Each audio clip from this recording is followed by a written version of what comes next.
Believe it or not, I come offering a solution to a very important part of this larger problem with the requisite focus on climate. And the solution I offer is to the biggest culprit in this massive mistreatment of the earth by humankind and the resulting decline of the biosphere. That culprit is business and industry, which happens to be where I have spent the last 52 years since my graduation from Georgia Tech in 1956 as an industrial engineer, come aspiring and then successful entrepreneur. After founding my company Interface from scratch in 1973, 36 years ago, to produce carpet tiles in America for the business and institution markets, and shepherding it through startup and survival to prosperity and global dominance in its field, I read Paul Hawken's book, The Ecology of Commerce, the summer of 1994. In his book, Paul charges business and industry as one, the major culprit in causing the decline of the biosphere, and two, the only institution that is large enough and pervasive enough and powerful enough to really lead humankind out of this mess. And by the way, he convicted me as a plunderer of the earth. And I then challenged the people of Interface, my company, to lead our company and the entire industrial world to sustainability, which we defined as eventually operating a petroleum-intensive company in such a way as to take from the earth only what can be renewed by the earth naturally and rapidly, not another fresh drop of oil, and to do no harm to the biosphere. Take nothing, do no harm. I simply said, if Hawken is right and business and industry must lead, who will lead business and industry? Unless somebody leads, nobody will. It's axiomatic. Why not us? And thanks to the people of Interface, I have become a recovering plunderer.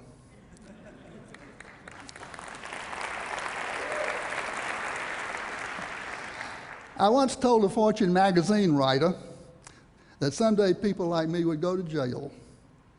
And that became the headline of a Fortune article that went on to describe me as America's greenest CEO.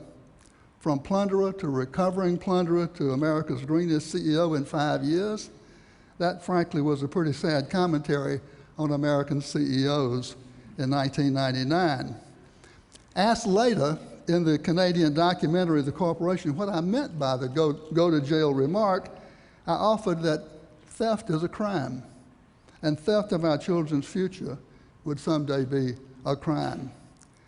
But I realized for that to be true, for theft of our children's future to be a crime, there must be a clear, demonstrable alternative to the take, make, waste industrial system that so dominates our civilization and is the major culprit stealing our children's future by digging up the earth and converting it to products that quickly become waste in a landfill or an incinerator. In short, digging up the earth and converting it to pollution. According to Paul and Ann Ehrlich and their well-known environmental impact equation, impact, a bad thing, is the product of population, affluence, and technology. That is, impact is generated by people, what they consume in their affluence, and how it is produced. I know the equation is largely subjective. You can perhaps quantify people and perhaps quantify affluence, but technology is abusive in too many ways to quantify, so the equation is conceptual. Still, it works to help us understand the problem. So we set out at Interface in 1994 to create an example, to transform the way we made carpet, a petroleum-intensive product for materials as well as energy, and to transform our technologies so they diminished environmental impact rather than multiplied it. Paul and Ann Ehrlich's environmental impact equation, I is equal to P times A times T, population, affluence, and technology. I wanted Interface to rewrite that equation so that it read I equal P times A divided by T. Now, the mathematically minded will see immediately that T in the numerator increases impact, a bad thing, but T in the denominator decreases impact. So I asked, what would move T, technology, from the numerator, call it T1, where it increases impact, to the denominator, call it T2, where it reduces impact. I thought about the characteristics of first industrial revolution T1 as we practiced it at Interface, and it had the following characteristics.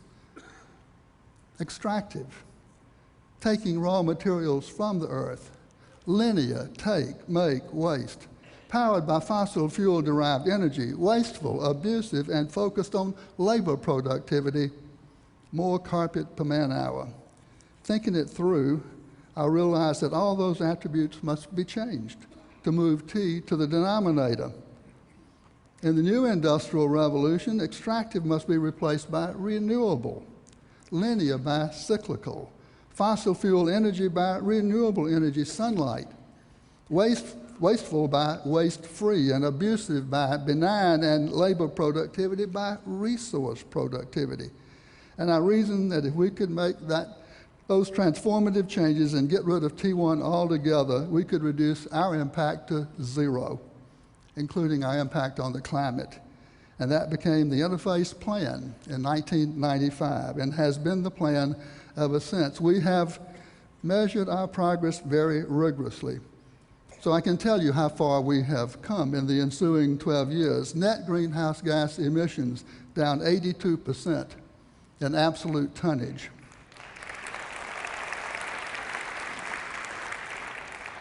Over the same span of time, sales have increased by 2/3 and profits have doubled. So an 82% absolute reduction translates into a 90% reduction in greenhouse gas intensity relative to sales. This is the magnitude of the reduction the entire global technosphere must realize by 2050 to avoid catastrophic climate disruption, so the scientists are telling us. Fossil fuel usage is down 60% per unit of production due to efficiencies in renewables. The cheapest, most secure barrel of oil there is the one not used through efficiencies. Water usage is down 75% in our worldwide carpet tile business, down 40% in our broadloom carpet business, which we acquired in 1993 right here in California, city of industry, where water is so precious. Renewable or recycled materials are now 25% of the total and growing rapidly. Renewable energy is 27% of our total, going for 100%. We have diverted 148 million pounds, that's 74,000 tons of used carpet from landfills, closing the loop on material flows through reverse logistics and post-consumer recycling technologies that did not exist when we started 14 years ago.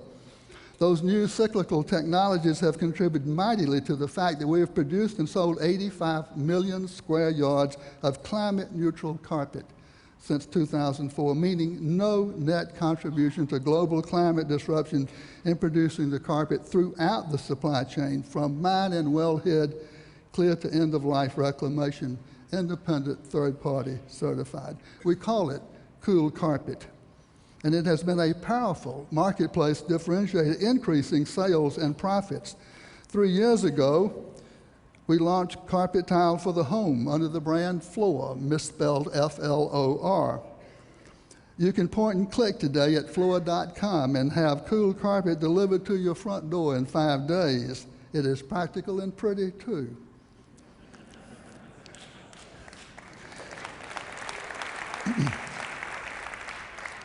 We reckon that we are a bit over halfway to our goal, zero impact, zero footprint. We've set 2020 as our target year for zero, for reaching the top, the summit of Mount Sustainability. We call this Mission Zero.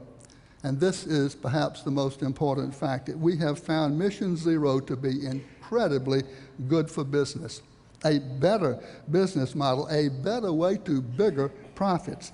Here's the business case for sustainability from real-life experience.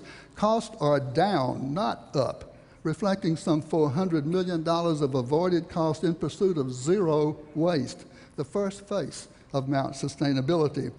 This has paid all the costs for the transformation of Interface. And this dispels a myth, too, this false choice between the environment and the economy.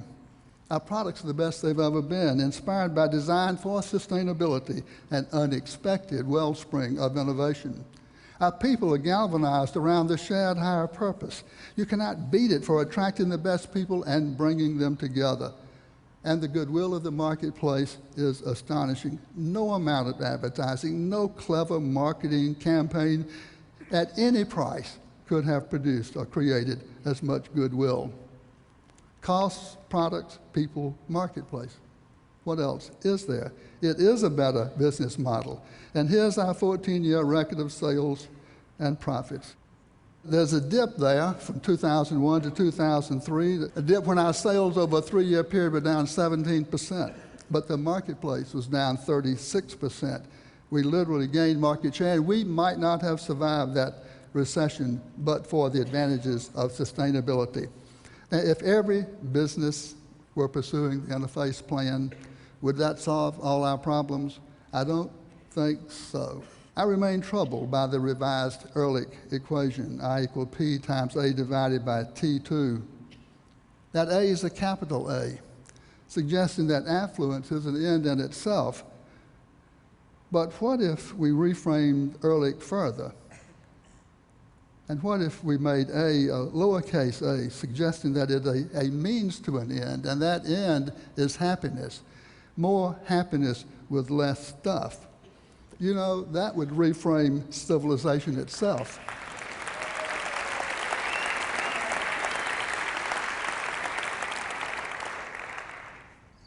And our whole system of economics.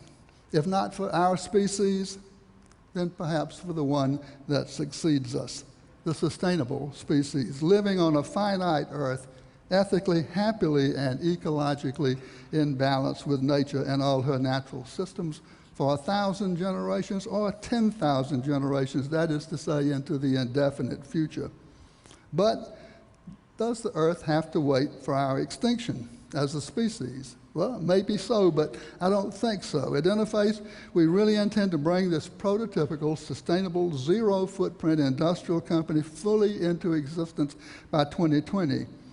We can see our way now clear to the top of that mountain, and now the challenge is in execution. And as my good friend and advisor Amory Lovins says, if something exists, it must be possible. If we can actually do it, it must be possible. If we, a petro-intensive company, can do it, anybody can. And if anybody can, it follows that everybody can. Hawking fulfilled business and industry, leading humankind away from the abyss. Because with continued unchecked decline of the biosphere, a very dear person is at risk here. Frankly, at unacceptable risk. Who is that person? Not you, not I, but let me introduce you to the one who is most at risk here. And I myself met this person in the early days of this mountain climb on a Tuesday morning in March of 1996. I was talking to our people, as I did at every opportunity back then, bringing them along, and often not knowing whether I was connecting. But about 5 days later, back in Atlanta, I received an email from Glenn Thomas, one of my people in the California meeting. He was sending me an original poem that he had composed after our Tuesday morning together. And when I read it, it was one of the most uplifting moments of my life, because it told me, by God, one person got it. Here's what Glenn wrote, and here's that person most at risk. Please meet tomorrow's child. Without a name and unseen face, and knowing not your time or place. Tomorrow's child, though yet unborn, I met you first last Tuesday morning. A wise friend introduced us to, and through his sobering point of view, I saw a day that you would see, a day for you, but not for me. Knowing you has changed my thinking, for I never had an inkling that perhaps the things I do might someday somehow threaten you. Tomorrow's child, my daughter, son, I'm afraid I've just begun to think of you and of your good, though always having known I should. Begin I will, to weigh the cost of what I squander, what is lost, if ever I forget that you will someday come and live here too.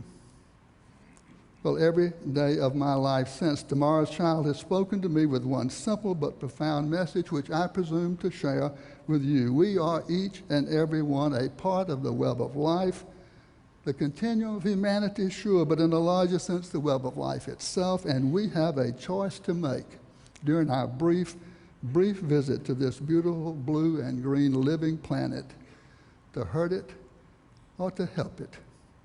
For you, it's your call. Thank you.